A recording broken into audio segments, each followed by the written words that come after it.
오늘 본문 말씀은 다윗이 이제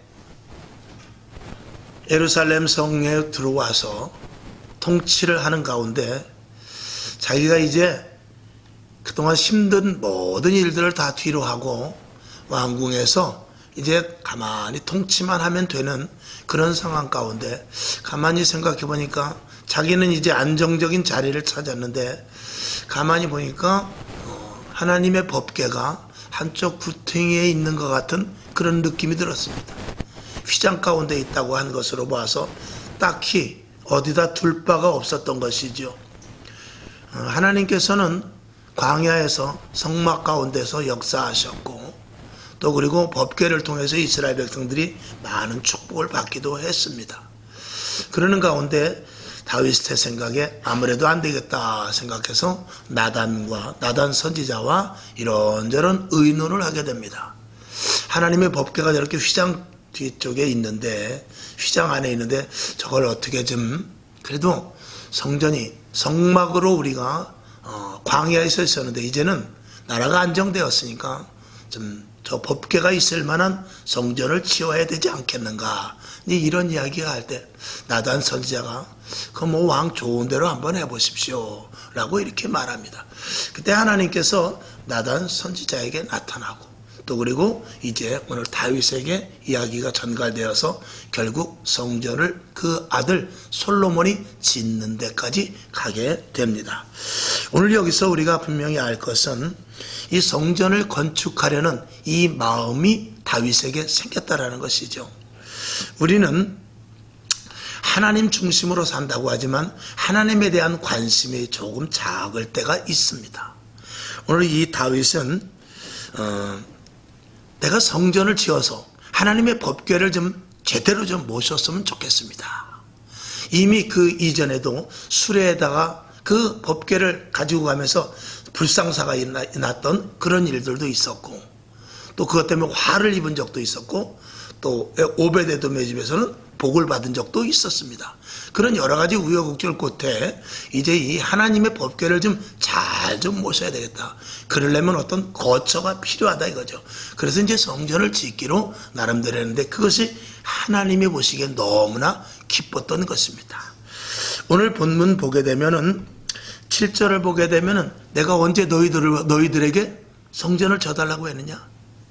내가 너희들에게 백향목으로 멋지게 지어서 내 법궤를 거기다 놓게 해서 나를 굉장히 도드라지게 아주 이렇게 위대하게 그렇게 해달라고 너희에게 말한 적도 없고 또 너희 역시도 나한테 그렇게 해준다고 하는 그런 지파도 없었다. 근데 네가 그 말을 하니까 참 마음이 내가 기쁘다라고 이렇게 오늘 성경은 말하고 있는 것입니다. 하나님은 전혀 생각지도 않았던 일입니다. 근데 다윗이 그 마음을 갖게 하셔서 하나님을 기쁘시게 하는 오늘 이 장면을 보면서 은혜를 좀 나누고자 하는 것입니다. 여러분 상대방에게 관심을 가지십시오. 상대방에게 관심을 가지십시오. 하나님은 괜찮다고 했지만 하나님은 우리는 그저 모든 것들을 우리에게 공급해 주시는 분이기 때문에 하나님이 어떤 생각을 품고 있는 것을 생각하지 못할 때도 있어요. 좀 우리가 좀 한쪽 측면에서 본다면 하나님도 외로우실 수 있습니다. 이 높은 자리에 올라갈수록 외롭고 그리고 고독한 자리가 될 수 있습니다. 물론 하나님은 그런 분은 아닙니다. 여러분 우리가 이렇게 평범하게 사는 사람들은 뭐 힘들면 속상하면 성질도 내고 또 함께 나누면서 이런저런 조잘조잘 남의 흉도 보고 이렇게 이야기하지만 이 높은 자리에 관직에 올라갈수록 그러지 못합니다. 여러분 만약에 대통령이 쓸데없는 말 한마디 하면은요 그게 뉴스에 파장을 일으켜가지고 정말 탄핵까지도 하는 그런 일이 생길 정도로 이 높은 자리에 올라가 있을수록 자기가 하고 싶은 말도 하지 못하는 그런 자리입니다. 그래서 하나님이라는 그 위치, 하나님은 하나님은 시건치 않으신 분이라고 그랬어요. 하나님은 헛소리를 안 하신다 그 말이죠. 그건 뭐냐면 그만큼 하나님의 위치와 하나님의 자리. 저도 마찬가지입니다. 저도 여러분보다는 더 헛소리를 하지 말아야 돼요. 제 말 한마디와 여러분의 말이 좀 틀릴 수도 있다, 그런 것이죠. 그 가치가 다를 수도 있음을 말하고 있습니다. 물론 함께 밥 먹으면서 이런저런 얘기할 수 있지만 제가 특별히 이 제단에 서서 이 말을 전할 때는, 하나님의 말씀을 선포할 때는 더더욱 엄청나게 중요하고 그리고 굉장한 가치를 두게 마련이죠. 그래서 이 다윗이 하나님을 그렇게 생각할 줄은 정말 몰랐던 거예요. 그 하나님이 거기서 감동을 받은 것이죠. 여러분, 우리 어머니는 항상 생선 머리만 먹는 게 아닙니다. 그걸 아셔야 돼요. 우리는 엄마는 생선 머리만 먹는다 이렇게 생각하지 않습니까? 그렇지 않습니다. 자식을 위하여서 머리를 드시고 생선을 우리에게 줄 뿐입니다. 그걸 언제 하느냐? 철들면 아는 거예요. 우리는 나보다 편안한 사람이 있는 것 같고, 나보다 사람이 좀 부유한 것 같고, 나보다 좀 높은 지위에 있고, 나보다 많은 것들을 아우를 수 있는 그런 사람을 보면, 아, 그 사람이 굉장히 편안하겠구나, 그 사람은 정말 누릴 것을 다 누리고 있겠구나, 그렇게 생각할지 모르지만 그 사람 속에도 고독함과 외로움과 그리고 그 사람이 말 못할 고민이 있다는 것을 우리는 알아야 돼요. 적어도 하나님도 다윗이 제가 성전을 지어드리겠습니다 했을 때 이 하나님이 굉장히 기뻤거든요. 오늘도 저와 여러분 옆에 있는 사람이 무슨 걱정을 하고 있는지, 옆에 있는 사람이 오늘도 편안하게 앉아있지만 정말 외롭고 답답하고 그런 마음을 갖고 있을 수도 있다는 것입니다. 오늘 우리는 그런 마음을 한번 가지면서 은혜를 나눠보고자 하는 것입니다. 예수님은 삭개오에게 찾아간 적이 있습니다. 그 삭개오는 키도 작고 세리였지만 다른 사람들에게 많이 이렇게 멸시를 받았습니다. 그러나 그는 돈이 많았고 그리고 굉장히 정말 살 만큼 산 사람입니다. 그러니까 다른 사람들이 볼 때 멸시를 하는 사람도 있었고, 저 사람은 부자니까 자기 마음대로 하고 싶은 거 다 하겠지, 그렇게 사람들은 생각했지만 삭개오는 굉장히 속으로 우울했고 그리고 한쪽에서는 소외감을 느꼈고 고독했던 사람이라고 볼 수 있습니다. 그때 예수님이 찾아가서 그를 내가 내 집에서 오늘 유해해야 되겠다 라고 이렇게 말하는 장면이 성경에 나옵니다. 마태복음 5장 7절엔 이런 말씀이 있습니다. 자, 우리 한번 볼까요? 시작. 긍휼히 여긴 자는 복이 있나니 저희가 긍휼히 여김을 받을 것이미요. 아멘. 돈이 많아도 늘 자랑을 늘어놓는 사람도 그 속에 답답함과 외로움과 고독함이 있을 수 있는 것입니다.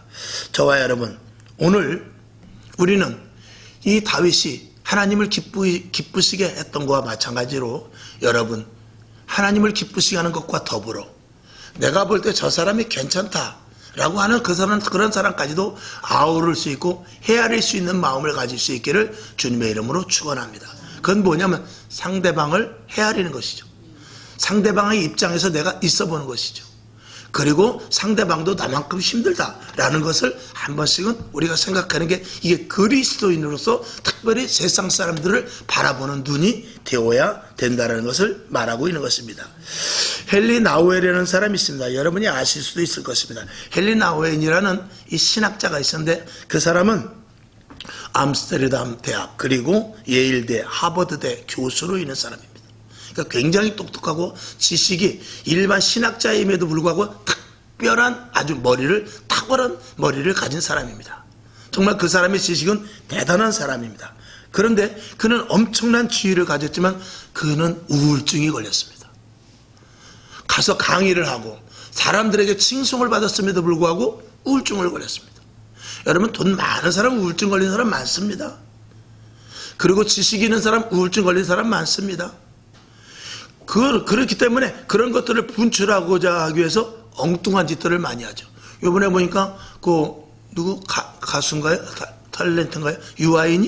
유아인이가 뭐 마약을 했다 어쩌다 그런 말이 지금 뉴스에 어제 보니까 나오더라고요.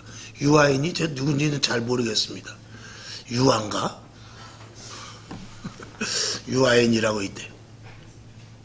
그렇게 인기 절정에 있는 그런 탤런트요, 연기자지만 그는 괴로웠던 것입니다. 보이지 않게 어디다가 분출하지 못하는 그 무엇들이 있었던 것이죠. 이 헨리 나우엔이라는 사람도 지식이 그렇게 가득하겠지만 외롭고 혼자 고독감을 느끼지 못해 결국은 우울증이 걸렸습니다. 어떻게 할까 생각하다가 나름대로 기도하는 중에 그 장애인 시설에 가서 돕기로 했습니다. 장애인 시설을 가서 사람들을 보니까 정말 너무나 처참하죠. 거기 가서 자기 자신을 소개합니다. 나는 신학자이고 그리고 하버드대 교수인 헨리 나우엔이라는 사람입니다. 그랬더니 하버드가 뭔데? 헨리가 무슨 뜻인데? 나우엔 이름도 이상하네. 그러면서 자기 자신에 대해서 어디 가도 자기 이름을 내놓고 하버드대 나왔다고 하면 다 이렇게 보는 눈이 달라지는데 그 장애인 시설에 갔는데 전혀 알지도 못하고 하버드 하자도 모르는 그런 사람들인데 거기 가서 가만히 자기를 대보니까 자기는 거기에서 교수도 아니고 자기는 거기에서 위대한 사람도 아니고 자기는 거기서 자기를 높여주는 그런 위치에 있지도 않더라는 것입니다. 야, 여기는 그냥 나는 나일 뿐이구나 하면서 그래, 여기는 누가 나를 알아주는 것도 아니고 여기가 내가 여기 이왕에 왔으니 내가 이들을 위해서 한번 헌신봉사 해보리라. 그러면서 그들을 위해서 쫙 손을 다하여 헌신봉사했을 때 그의 우울증이 사라지고 거기서 큰 기쁨을 얻었더라는 것입니다. 나보다 남을 낮게 여길 때, 나보다 남을 생각할 때, 그리고 남을 배려할 때 자기 자신에게 기쁨과 감사와 축복이 넘친다는 사실이죠. 오늘 우리는 부유했지만 관심 밖에 있는 사람들이 있습니다. 또 겉보기에는 저 사람이 괜찮은 사람이다 하지만 속에 걱정 근심이 가득 찬 사람도 있습니다. 겉으로는 모릅니다. 대화 몇 마디 나누어서 모릅니다. 한 달을 만나도 1년을 만나도 그 속을 모를 수도 있습니다. 세상엔 그런 사람들이 많습니다. 우리는 그들에게 가서 복음이라는 약을 가지고 복음이라는 신약과 구약을 가지고 그들의 심령 속에 들어가서 그들을 구원시키는, 그들을 하나님 앞으로 와서 온전한 인간으로서의 가치를 갖게 하는 그 일을 저와 여러분이 해야 될 줄로 믿습니다. 여러분 옆에 있는 사람을 보십시오. 걱정 없는 것 같지만 걱정이 다 있습니다. 옆에 있는 사람 아무 무탈한 것 같지만 마음속에 많은 답답함을 가지고 있는 그런 사람들이 옆에 있을 수 있습니다. 우리 한번 그런 의미에서 우리 옆에 사람에게 한번 힘내세요 한번 말해봅시다. 옆에 사람에게 힘내세요. 힘내세요. 아멘. 걱정 있으면 말씀하세요. 한번 해보세요. 걱정 있으면 말씀해보세요. 제가 기도하겠습니다. 그리고 평범한 것 같지만 제가 기도할 제목이 있을 수도 있을지 모르니까 기도하겠습니다. 이런 의미에서 제가 기도하겠습니다라고 말씀해 주십시오. 여러분, 사람 속은 정말 알 수 없습니다. 표면이 다가 아닙니다. 그 이면 속에서부터 계속해서 그 보이지 않는 어떤 갈등과 그리고 보이지 않는 이 내면의 구조가 사람마다 다 다르게 마련입니다. 여러분, 위로의 말 한마디가 한 사람을 살릴 수도 있다는 사실을 저와 여러분이 알아야 되는 것이죠. 어떻게 보면요, 이 가장 나쁜 사람은 절도나 강도범보다 이 무관심한 것입니다. 부부간에도요, 이 무관심한 것, 이거 보통 일이 아닙니다. 지금은 부부간에도 예수 믿는 사람들은 아무래도 그럴 확률이 적지만 부부간에도 무관심한 사람이 많죠. 남편은 남편, 아내면 아내. 그냥 한 침대에 누워 있어도 마음이 다른 데가 있고 서로 외롭고 서로 나한테 뭘 해주기만 바라는 그런 마음 가운데서 부부지만 부부가 아닌 그런 가족이 그런 부부가 얼마나 많은지 모릅니다. 남편은 아내를 모르고 아내는 남편을 전혀 모릅니다. 자식이 부모를 모르고요, 부모가 자식 마음을 하나도 모르고 자식이 역시 부모 마음을 전혀 헤아리지 못하는 그런 세대가 지금 세대입니다. 여러분, 한번 그 커튼을 젖히고 이 커튼을 젖히고 상대방의 마음속을 들여다볼 수 있는 그런 마음의 인지함을 가질 수 있기를 주님의 이름으로 축원합니다. 그런 것들도 자꾸 훈련되고 사람의 눈을 보면서 대화 속에서 또 그리고 관심을 갖는다면 내가 그 사람 속을 모른다 할지라도 깊은 대화 속에서 상대방이 나에게 걱정 있는 것을 이야기해 줄 수도 있고 흉어물이 없음으로 말미암아서 답답한 일들을 나에게 이야기해 줄 수 있고, 그러면서 서로 교제를 하면서 그런 이야기를 하면 상처와 나의 아픔과 답답함이 얼마 다소간이라도 풀어진다면, 거기에서 내가 이제 여기서 벗어나면 우울증 간다, 여기서 벗어나면 내가 한강으로 간다, 여기서 벗어나면 내가 저 옥상으로 올라간다, 그런 지경에 도달하기 전에 그 대화 한마디를 통해서 거기까지 가다가 다시 한번 생각하는 그런 본연의 자세로 돌아올 수 있는 그런 일이 생길 수 있기 때문에 그렇습니다. 이게 예수 믿는 사람 마지막 때 이제 그리스도인이 해야 될 일인 줄로 믿습니다. 먹을 것이 많습니다. 놀러 갈 때도 많습니다. 지금 호화롭고 호화찬란하며, 그리고 가상세계, 그리고 인터넷, 유튜브 이런 데서 보고 듣고 먹고 이런 것들이 얼마나 많은지 모릅니다. 그러나 그런 가운데서도 이 심령이 피폐한 사람, 마음이 사그러진 사람, 그리고 마음이 괴로워서 누구한테 말 한마디, 여러분 지금 누구한테 말해봐야 듣지도 않습니다. 누구한테 걱정 얘기해봐야 안 됐네 그러면 그만이야. 정말 그걸 보듬어주고 안으면서 어떻게 하지? 내가 지금 기도해 줄게, 나는 돈은 없지만 내가 무엇을 해줬으면 좋겠는가, 이렇게 말하는 사람이 지금 없는 그런 시대입니다. 남이 죽든지 말든지, 아니 그것이 어떻게 보면 이런 아파트 같은 세대에서부터 생겨난 것이죠. 옆집에 사람이 죽어도 언제 죽었는지 아느냐, 냄새가 나야 알 그런 시대에 우리가 살고 있죠. 조금만 더 관심을 가지고 옆집에 내가 먹을 것이 있어도 나눠주서 먹을 수 있는 그런 사람. 여러분 지금 옆집에 떡을 가지고 주면 받지도 않아요. 그런 시대입니다. 그러나 왜 받지 않습니까? 그만큼 무관심하기 때문에 그렇거든요. 그러나 받는 사람이 있으니 이미 그전부터 엘리베이터에서 인사하고 시장 같이 가면서도 얘기 나누고, 그런 사람은 먹을 것 있으면 갖다 주면 받습니다. 왜 안 받습니까? 저 사람과 나와의 적대 관계가 있기 때문에 전혀 대화도 해보지 못하고, 옆집에 사람이 산다 할 때도 저는 뭐 혹시 강도 아닌가? 왜 우리 집에 택배가 이상하게 없어진 것 같지? 이런 생각으로 가득 찰 때는 옆집에서 떡을 가지고 가도 그 떡을 못 먹는 거예요. 그러니까 그러기 전에 우리가 먼저 서로 마음을 소통을 하면서 인사하고, 서로 웃으면서, 그리고 서로 엘리베이터든지 밖에서든지 인사하는 것, 이런 것들이 굉장히 중요하다고 생각합니다. 이걸 누가 해야 되느냐? 마지막 때는 그리스도인들이 해야 되는 것입니다. 하나님은 좀 이제 다른 차원으로 넘어서, 하나님은 아까 서두에 말씀을 했듯이 외로웠을지도 몰라요. 저와 여러분 하나님께 기도하는 것이 무엇입니까? 다 구하는 것이죠. 그리고 조금 차원 있는 기도할 때는 하나님의 음성을 듣는다, 아주 또 이러는 기도입니다. 그런데 하나님의 뜻을 헤아리는 기도는 저와 여러분 얼마나 합니까? 하나님이 지금 어떤 의도를 가지고, 하나님이 지금 이 세상을 어떻게 보실까? 하나님이 죽어져가는 영혼들을 어떻게 보고 계실까? 하나님이 지금 저 자살하는 사람을 어떻게 보고 계실까? 하나님이 지금 전쟁 속에 있는 저 폐허 속에, 지금도 저 터키에서 지진이 났습니다만 지진 속에서 신음하면서 뭐 100몇 시간 만에 지금 구출한 사람이 있다고 그래요. 그 한 영혼을 하나님이 어떻게 보고 있을까? 이런 것들을 한번 조금이라도 헤아리면서 우리가 예수 믿는 사람으로서 살아간다면 조금 더 이 세상은 그리스도인들의 그 영역이 좀 넓혀질 줄로 믿습니다. 그리스도인들의 숫자가 많아서가 아니라 그런 배려와 관심과 그런 이 세상을 보는 눈이 달라질 때 이 그리스도인의 가치가 극대화됨으로 말하면서 이 세상 가운데 그리스도인이 차지하는 비율이 크게 된다는 것이죠. 저와 여러분, 주님은 우리들에게 말합니다. 너희는 세상의 빛이라고 그랬어요. 너희는 세상의 소금이라고 그랬어요. 이 빛은 어둠 가운데 비춰지는 것입니다. 소금은 이 맛없는 세상을 맛있게 만드는 것입니다.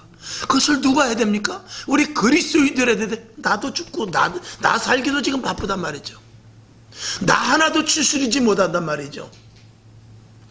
그러나 여러분, 돈이 있어서 남을 도와주는 것이 아니라, 힘이 있어서 남을 도와주는 것이 아니라, 내가 입이 말을 제대로 못해서 남에게 배려 한마디 못하는 것이 아니라 안 하는 거지요. 왜? 그게 싫은 겁니다. 왜? 세상이 그렇게 돌아가기 때문에. 그러나 세상이 어떻게 가든지 간에 우리는 그래서는 안 된단 말입니다. 우리는 그리스도인으로서 하나님의 자녀로서 빛과 소금의 역할을 감당하고, 하나님께서 주신 은혜와 더불어 예수 그리스도의 권세와 능력을 우리에게 부여해서 주셨으니, 그런 모든 잡다한 일들이 다 마귀의 괴계에서부터 나오는 것이거든요. 그런 것들을 이길 수 있고 제어할 수 있는 힘이 하나님의 권세와 예수 그리스도의 이름과 성령의 강력한 역사거든요. 그걸 우리에게 주셔서 세상을 그렇게 아우르라는 것입니다. 저와 여러분에게 그 은혜가 있기를 주님의 이름으로 축원합니다. 로마서 13장 9절을 한번 보겠습니다. 시작. 간음하지 말라, 살인하지 말라, 도적질하지 말라, 탐내지 말라 한 것과 그 외에 다른 계명이 있을지라도 내 이웃을 내 자신과 같이 사랑하라 하신 그 말씀 가운데 다 들었느니라. 내 이웃을 사랑한 이것이 살인하지 말라, 도적질하지 말라 이런 거 부분보다도 더 먼저 작동이 되어야 된다는 것입니다. 오늘 그리스도인으로서 다시 한번 생각해보는 저와 여러분 될 수 있기를 주님의 이름으로 축원합니다. 오늘 다윗은 하나님께 놀라운 축복을 받습니다. 하나님의 그 뜻을 한번 헤아렸는데 하나님이 주시는 복이 너무나 컸어요. 내 나라를 견고케 해주신다고. 오늘 본문의 제목과 마찬가지, 설교의 제목과 마찬가지로 9절에서 보면 너를 존귀케 만들어주세요. 너를 존귀하게 해주겠다. 지금까지도 다윗 하면 어떻습니까? 이스라엘의 왕 중에 왕이요, 완전 킹 데이비스, 아주 왕 중에 왕. 정말 다윗 왕이지만 일반 왕이 아니라 대왕이죠. 대왕, 그레이트. 11절에 보게 되면 이제 너의 모든 대적에서 벗어나서 평안과 그리고 해함이 없도록 주님께서 지켜 보호해 주시겠다고 하면서 또한 내 집을 온전케 해주신다고 그랬어요. 여러분, 다윗을 존귀케 하고 존귀함을 받을 수 있게 하고 그리고 모든 대적에서 벗어나게 하고 그리고 평안케 해주시며 내 집을 온전히 세워주시겠다는 놀라운 축복이 있습니다. 그리고 12절에 보면 내 몸에서 난 자식이 계속해서 이스라엘이라는 나라를 이끌고 가며 그리고 내 자식을 통해서 성전을 결국 건축해 해 주겠다라고 이렇게 놀라운 축복을 주시는 것입니다. 지금도 여러분 성경을 보면 알지만 모든 것들이 다윗의 대로부터 이어져 가고 있습니다. 이게 하나님께서 의도하신, 그리고 오늘 이 사무엘하 7장에서 주신 하나님의 축복의 말씀이 그대로 약속으로 이어져 가고 있다라는 사실이죠. 이 하나님의 축복의 비결 속에서 우리가 조금 더 한 걸음 들어가 보니까 하나님이 이 다윗에게 준 축복의 근본 원인은 뭐냐면 성전을 사랑했던, 그 성전을 사모했던 그 다윗에게 주신 축복이었다라는 것입니다. 저와 여러분, 이 하나님은 성전 짓는 것을 굉장히 기뻐했던 모양입니다. 이미도 하나님은 성막을 통해서 하나님이 하실 일을 다 하셨어요. 근데 그냥 성막으로 그치지 않냐고 성전을 지을 수 있는 그 마음을 다윗에게 주셨고, 다윗은 그것을 하나님께 고하였고 하나님은 그것을 엄청 기뻐하셨던 것이죠. 하나님은 제사를 받으시기 원합니다. 언제든지 제사 지내는 자리에, 예배 드리는 자리에는 항상 주님이 함께 하십니다. 역설적으로 말하면 우리는 언제든지 모였다면 예배 먼저 드려야 돼요. 그리고 하나님은 찬송을 매우 좋아하십니다. 하나님은 찬송 받으시기 합당한 분이라고 그랬어요. 예배와 찬송, 이걸 하나님은 굉장히 기뻐하시는데 그 예배와 찬송을 드릴 자리를 이 성전을 통해서 하나님께서 허락해 주시는 것이죠. 그러니 하나님이 얼마나 기뻤겠습니까? 시편 135편 21절을 한번 보죠. 시작. 예루살렘에 거하신 여호와는 시온에서 찬송을 받으실지어다. 할렐루야, 아멘. 이 시편을 쓴 이 사람은 하나님이 찬송을 받으시는 것을 얼마만큼 기뻐하시는지를 알고 있었던 것이죠. 이 교회는 거룩한 성전입니다. 거룩한, 하나님이 계신다는 그런 의미에서의 거룩인 것입니다. 그리고 하나님의 자녀들이 있다는 의미에서의 거룩이죠. 하나님의 성산이라고도 말합니다. 왜냐하면 그 성산에서 기도하는 것이죠. 그래서 내 집은 만민이 기도하는 집이다, 이렇게 말씀을 하고 있죠. 그리고 예수님의 몸이다라고 결론을 내리고 있습니다. 시편 84편 10절을 봅니다. 시작. 주의 궁정에서 한날이 다른 곳에서 첫날보다 나은즉 악인의 장막의 거함보다 내 하나님 문지기로 있는 것이 좋사오니, 아멘. 사도 바울은 그가 정말 하나님 앞에 내가 달려갈 길을 다 가고 그 앞에 상급받기를 원하고 있어요. 우리가 구원받는 것에 있어서 하나님 앞에 상급받는 것도 당연히 해야 되지만 우리는 어떻게 해서든지 구원받아서 저 하나님 앞에 문지기로 있는 데까지라도 갈 수 있어야 돼요. 그건 뭐냐면 천국은 반드시 가야 된단 말입니다.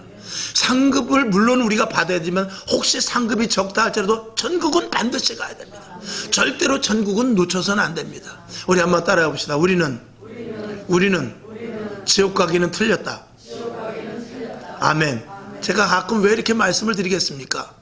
자꾸 머릿속에 그런 것들을 각인시켜서 우리는 천국 백성, 하나님의 택한 자라는 것을 머릿속에 항상 각인하고 힘들고 어려운 일이 일어난다 할지라도 늘 승리하며 나가라 그 말입니다. 늘 승리할 것을 믿고 나가라 그 말입니다. 하나님의 도우심을 믿으라 그 말씀인 것입니다.